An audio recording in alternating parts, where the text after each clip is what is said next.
They claimed to be members of Humanity Front, a non-profit organization that wanted the UN to limit biotechnology research. The thugs broke into Sarif's factory and found machinists working overtime on a top-secret military augment called the Typhoon. Sarif sent me to retrieve it, and when I did, I found one of the so-called purists next to it, wired with cerebral implants, trying to download its classified specs. Obviously, something more was going on. The Aug killed himself before I could question him. Sarif ordered me to dig deeper, so with the help of Frank Pritchard, Sarif's head of cybersecurity, I did. Turns out a second hacker had been controlling the Aug's actions from somewhere off-site. Pritchard and I tracked his signal to a secret FEMA internment camp in Detroit. The Black Op mercenaries were there. The same mercs who'd left me for dead 6 months before. Figured they'd try again when they saw me. It wasn't so easy for them this time. I took out the tank named Barrett, even got him to give me a new lead. A penthouse apartment in China. Of course, we both knew it would be a trap in the end.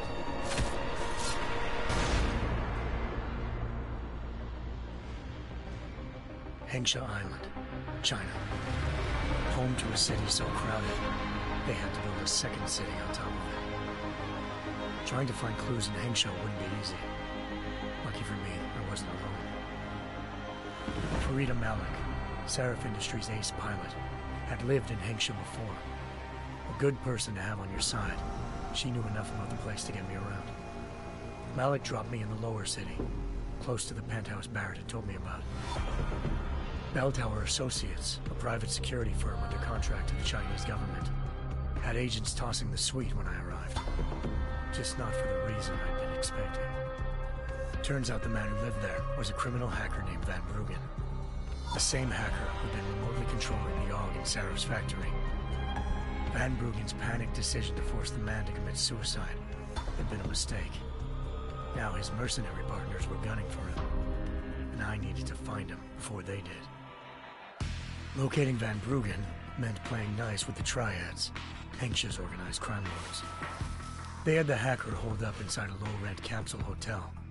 By the time I found him, Van Bruggen had no qualms giving up the woman who hired him. Zhao Yunru, president of the Taiyang Medical Corporation. According to Van Bruggen, Zhao wanted to monopolize the augmentation industry and had hired Black Op mercenaries to destabilize her competition. Sarif Industries was at the top of her list. To prove this, I needed to get inside TYM and grab a surveillance hologram off a server.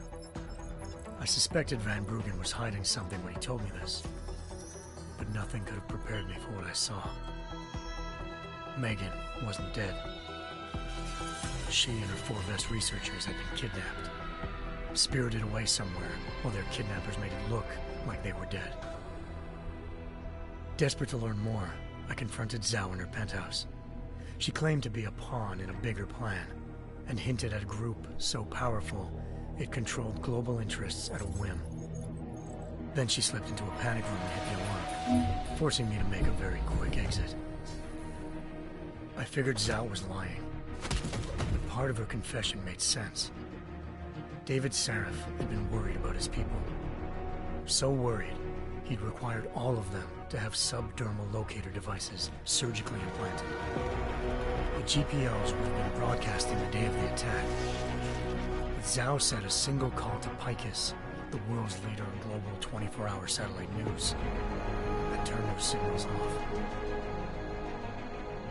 I needed to fly to Picus headquarters in Montreal if I wanted to learn more.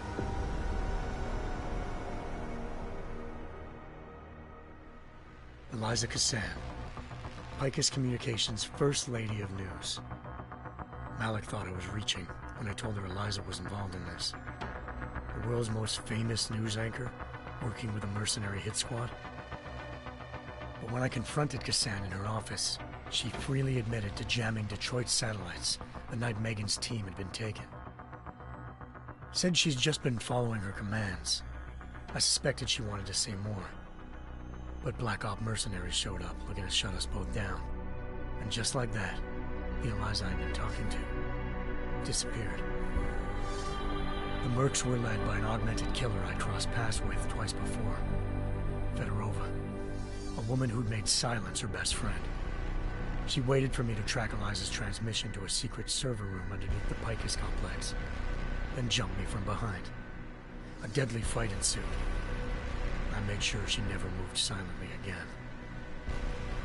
With Fedorova down and no one left to keep Eliza quiet, she reappeared.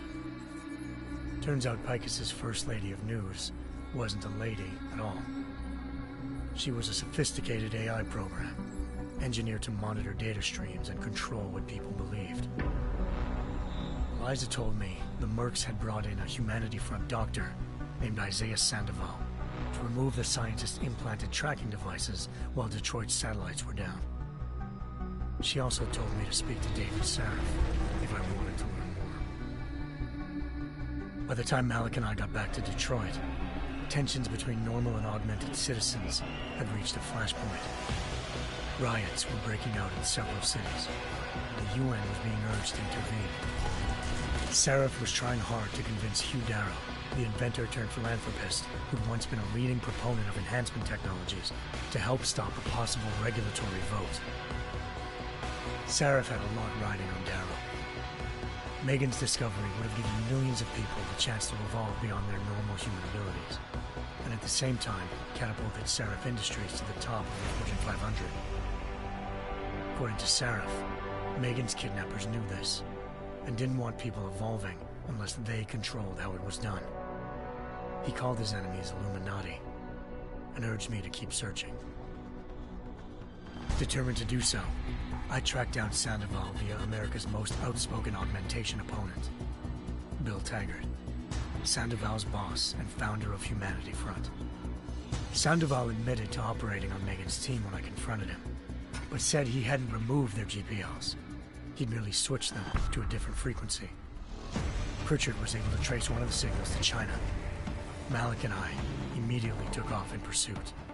Unfortunately, the Illuminati were one step ahead.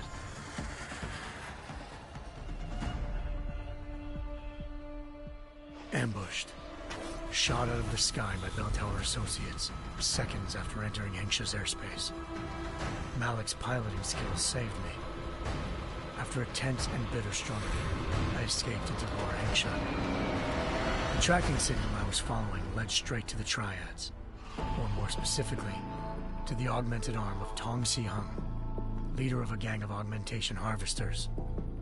Tong said they'd taken the arm off a corpse, which Bell Tower had left at their door, meaning at least one of Sarif's scientists was dead.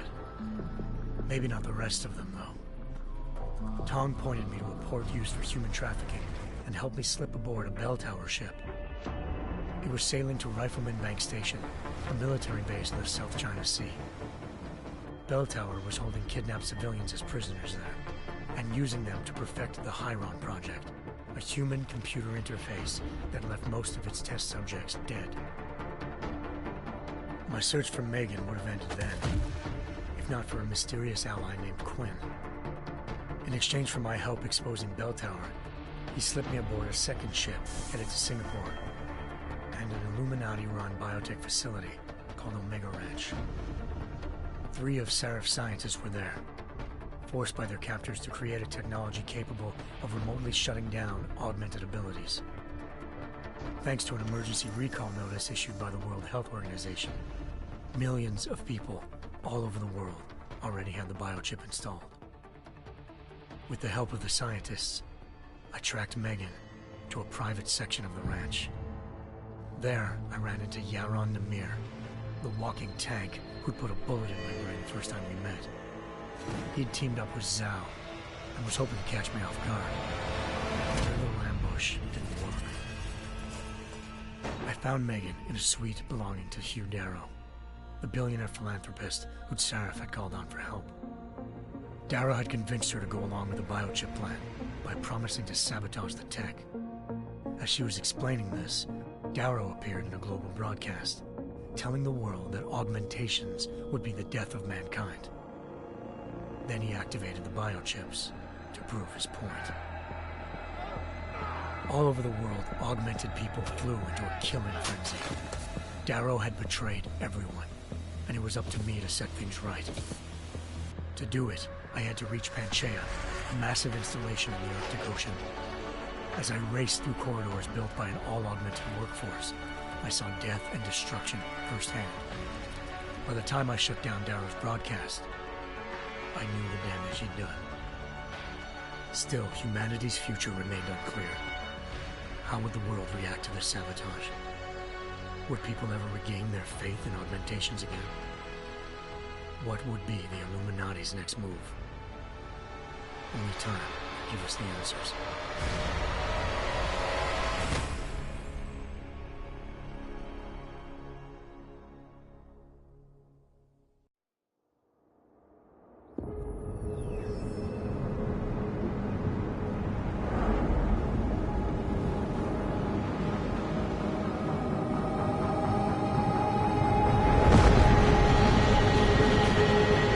I once thought I could save the world.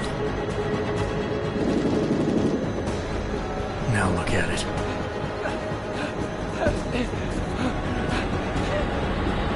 In yet another augmented terror attack, 251 passengers aboard Sister Airlines Flight 451 were killed. When an augmented passenger broke into the plane's cockpit and ruthlessly butchered its flight crew.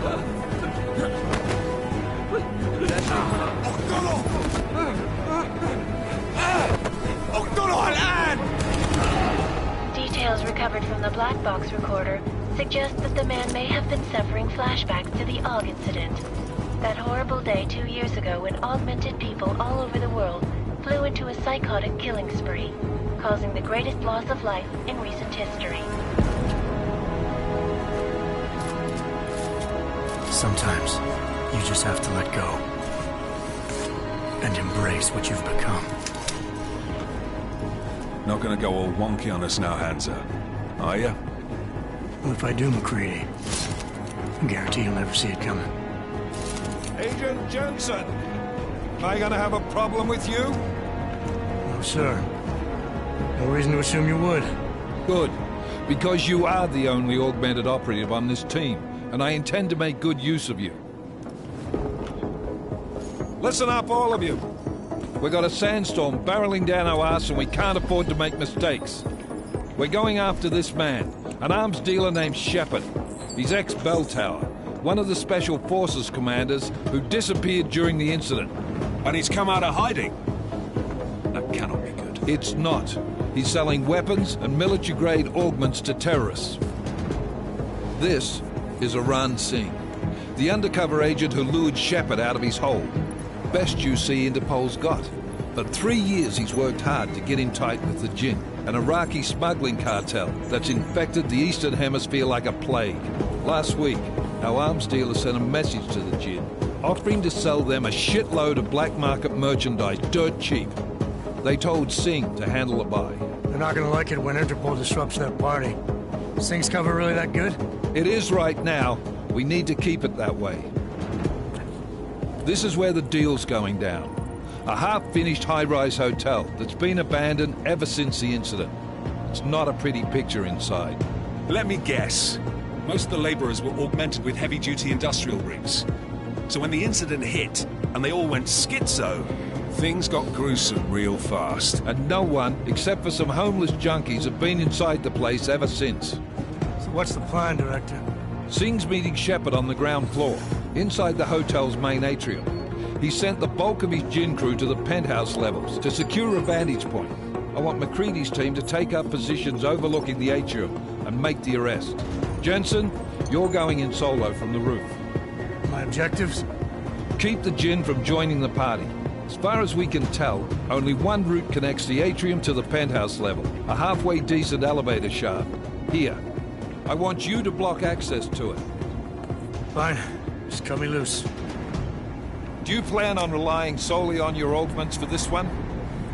I'd recommend taking a little hardware, just to be sure.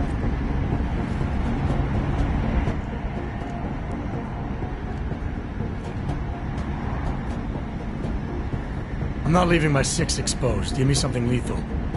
Your call, but Singh's undercover in all this. So watch your fucking sights. What about range? There's lots of wide spaces and high ceilings in there, but a number of tight and constrained rooms too. So it's a crapshoot, really.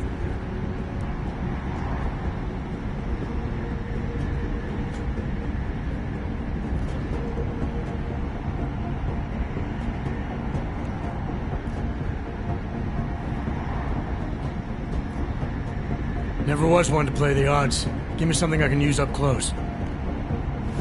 You got it. One last thing, Jensen. Singh said that Jin are using some sort of portable Wi-Fi device to boost communications. He's got a better chance of maintaining cover if you disable it. I'll keep an eye out for it. But aren't we on the clock here? You said there's a sandstorm moving in. There is, and we got the intel on this mission at the very last minute. So we're scrambling a little. If it comes to it, your #1 priority is keeping the Jinn out of that atrium. Copy that.